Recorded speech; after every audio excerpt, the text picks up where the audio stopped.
प्रधानमंत्री किसको देखना चाहती हैं? नरेंद्र मोदी, क्योंकि वो जितना काम किए हैं सारा पब्लिक उनका काम को देख रहा है। महिलाओं के लिए तो बहुत ज़्यादा, अभी देखिए गैस का दाम भी कम कर दिए हैं और घरे घर और 5-5 लाख का ये दिए हैं, तो वो जितना सुविधा दिए हैं उनके बराबरी का कोई नहीं। केवल वादे और वादे करने वाले प्रधानमंत्री हमें नहीं चाहिए। सरकार तो मैं बीजेपी का ही देखना चाहती हूँ, चाहे वो झारखंड में हो चाहे केंद्र में हो। नमस्कार, आप देख रहे हैं इनसाइडर लाइव और मैं हूं श्रेयोशी। इलेक्शन नजदीक है, पर क्या इलेक्शन में लोगों को आखिर क्या चाहिए, खासकर महिलाओं को, क्योंकि महिलाएं गृहिणी होती हैं, घर पे रहती हैं, उनकी डिमांड सुनने के लिए कोई नहीं होता है। आज मेरे साथ यहाँ पे तमाम महिलाएं मौजूद हैं और जैसे जैसे इलेक्शंस नज़दीक आ रहे हैं मैं इन महिलाओं से बातचीत करूंगी और सबसे पहले इनका मोटिव जानूंगी कि आखिर इलेक्शन से, आने वाले इलेक्शन में, चाहे वो लोकसभा हो चाहे वो विधानसभा हो, क्या इनकी क्या कुछ डिमांड है, आखिर एक महिला क्या चाहती है, इनसे जानते हैं। मैम, इलेक्शंस नज़दीक आ रहे हैं, सबसे पहला सवाल तो मेरा ये है कि आप एज अ प्रधानमंत्री किसको देखना चाहती हैं? नरेंद्र मोदी, क्योंकि वो जितना काम किए हैं सारा पब्लिक उनका काम को देख रहा है और महिलाओं के लिए तो बहुत ज़्यादा, अभी देखिए गैस का दाम भी कम कर दिए हैं और घरे घर और 5-5 लाख का ये दिए हैं, तो वो जितना सुविधा दिए हैं उनके बराबरी का कोई नहीं।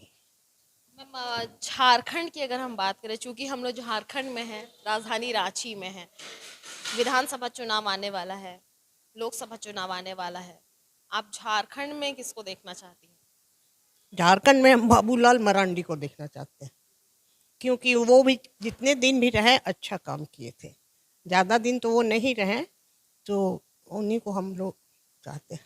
अच्छा, मेरे साथ यहाँ पे एक और महिला है जो कि खुद एक प्लेयर हैं और साथ ही नेशनल को भी रिप्रेजेंट कर चुकी हैं। नमस्कार मैम, पहले तो मैं आपका नाम जानना चाहूँगी। मैं सुभद्रा प्रधान हूँ। मैं अंतर्राष्ट्रीय हॉकी प्लेयर हूँ और देश के लिए मैंने कैप्टनशिप भी की हुई थी जब मेरे खेल पीरियड में, और मैं अभी साउथ ईस्टर्न रेलवे में काम कर रही हूँ, रांची डिवीज़न में। सबसे पहला सवाल ये आता है कि आखिर एक महिला इलेक्शंस में, सब अपना एक पॉइंट ऑफ व्यू देते हैं, आप एक महिला होने के, महिला तो है ही, साथ ही आप एक नेशनल को भी प्रेजेंट किए हैं, आप एक क्या चाहते हैं कि एक महिला आखिर क्या चाहती है? अब हम देखा जाए तो हमारे खेल के लिए ही बोलना चाहूँगी कि हम जब देश में जब भी खेल करके जीत करके आते थे तो हमारा जिस तरह सम्मान होना चाहिए उस तरह का सम्मान अभी कुछ साल से हमें मिल रही है महिलाओं को।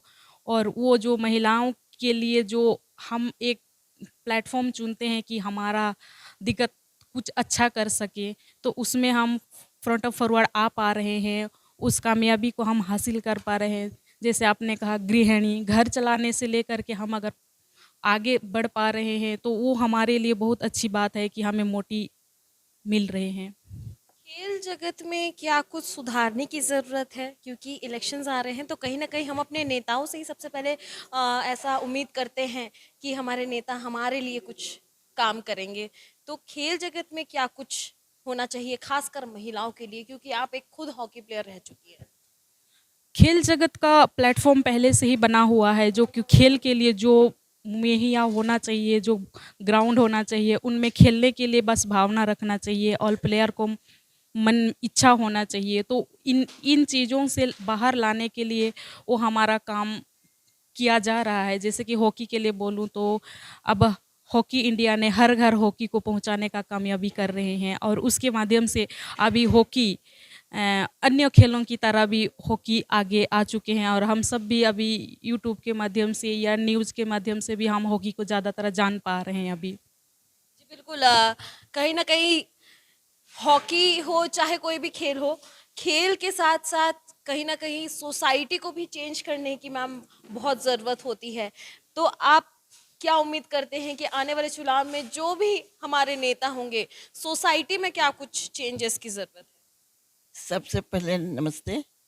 मैं यही बोलना चाहूँगी कि this year theme of international women's day is inspiring the women,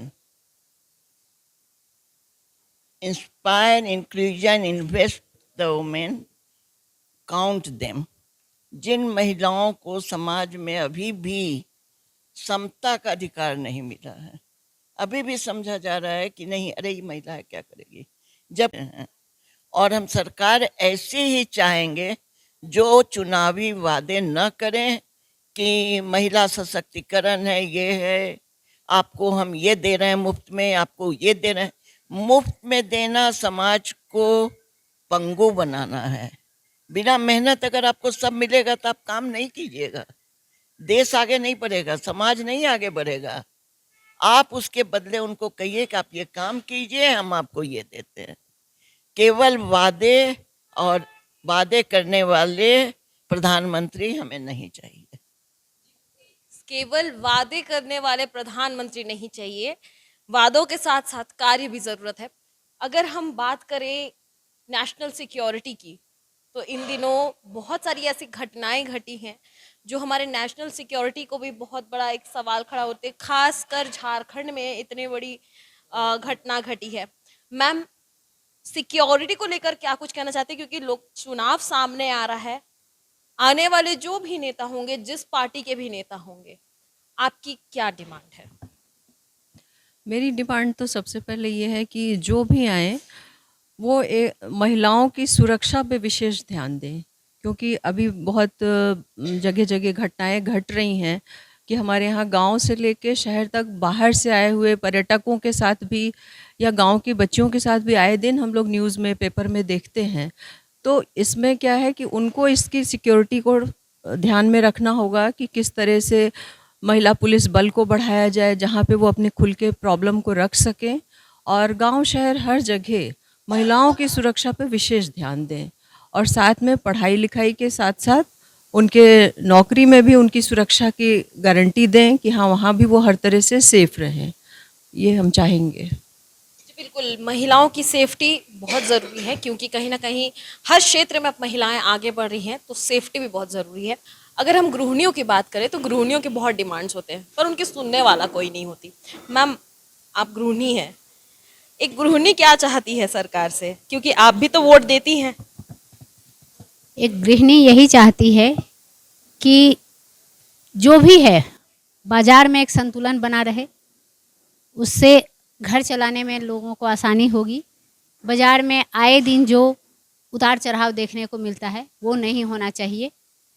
एक सीमित तक तो उसको कुछ ऐसा सहयोग देना चाहिए, कुछ सस्ते दर पर उपलब्ध कराना चाहिए, जहाँ से वो अपना राशन पानी कुछ भी ऐसे सस्ते दर पर ले सके, अपने घर को सुचारू रूप से चला सके। इस बार किसकी सरकार देखना चाहिए? सरकार तो मैं बीजेपी का ही देखना चाहती हूँ, चाहे वो झारखंड में हो चाहे केंद्र में हो, क्योंकि हमें सुरक्षा भी चाहिए और कानून व्यवस्था भी चाहिए। अभी जो देखने में आ रहा है कि सुरक्षा और कानून व्यवस्था राज्य में बहुत ही लचर है, बहुत ही लचर है। आए दिन महिलाओं के गले से चेन, महिलाओं के हाथ से मोबाइल, महिलाओं के हाथ से पर्स, यहाँ तक कि महिलाओं के हाथ से सब्जी का झोला भी छीना ले जा रहा है। इतनी अगर खराब कानून व्यवस्था रहेगी तो महिलाएं घर से निकलना कैसे चाहेंगी, आप ये बताइए। महिलाओं को निकलना तो पड़ेगा, क्योंकि समय का ऐसा तकाजा है कि महिलाओं के बिना निकले तो कोई काम हो नहीं पा रहा है। हर के पास इतना समय नहीं है कि पूरे घर को समय दे पाए, महिलाओं को ही देखना पड़ता है। आपको ऑफिस भी जाना है, कॉलेज भी जाना है, बाजार भी जाना, हर जगह जाना। अगर महिलाएं कहीं सुरक्षित ही नहीं हैं तो फिर महिलाएं आगे बढ़ेंगी कैसे? तो सबसे बड़ा सवाल है, चाहे वो गृहिणी हो, चाहे स्कूल गर्ल हो, कॉलेज गर्ल हो, नौकरी पेशा हो, कानून व्यवस्था और सुरक्षा, उसके लिए महिला थाना हर जगह व्यवस्था होना चाहिए, और महिलाओं को कानून में तुरंत न्याय मिलना चाहिए। ये नहीं कि आज हम दायर किए हैं और 2 साल बाद हमारी सुनवाई हो रही है, ऐसा व्यवस्था नहीं होना चाहिए। तो सरकार से मेरी डिमांड है कि महिलाओं की सुविधा के साथ साथ महिलाओं के लिए सुरक्षा और कानून व्यवस्था पर ज़्यादा से ज़्यादा ध्यान देना चाहिए, और जो सरकार इस व्यवस्था को कायम रखेगी हम लोग उसी सरकार को चुनने के लिए मजबूर होंगे। तो जैसे कि आपने देखा कि मैं इन महिलाओं से मैंने बातचीत की, और इसमें साफ तौर पर सबसे बड़ा जो पॉइंट अगर हम देखें, सबसे बड़ा पॉइंट ये है कि महिला सुरक्षा, महिलाओं को जो बेसिक सुविधाएं दी जाती है वो सरकार से बस यही मांग करती है, चाहे जिसकी भी सरकार आए, पर उन्हें जो बेसिक सुविधाएं हैं, जो महिला प्रोटेक्शन है, जो जितने भी तरह के एक्ट्स होते हैं वो सारे लागू हो, प्रोटेक्शन दिया जाए। कहीं ना कहीं जो बाज़ार में जो सब्जियों के दाम हो, चाहे कोई भी सामग्री के दाम हो, वो एक नॉर्मल प्राइस में रहे ताकि सब कोई उसे अफोर्ड कर सके। ऐसे विभिन्न तरह के डिमांड्स होते हैं। अब तो ये देखने वाली बात होगी कि आने वाले चुनाव में आखिर किसका पल्ला भारी होता है और किसकी सरकार बनती है। तब तक के लिए आप देखते रहिए इनसाइडर लाइव।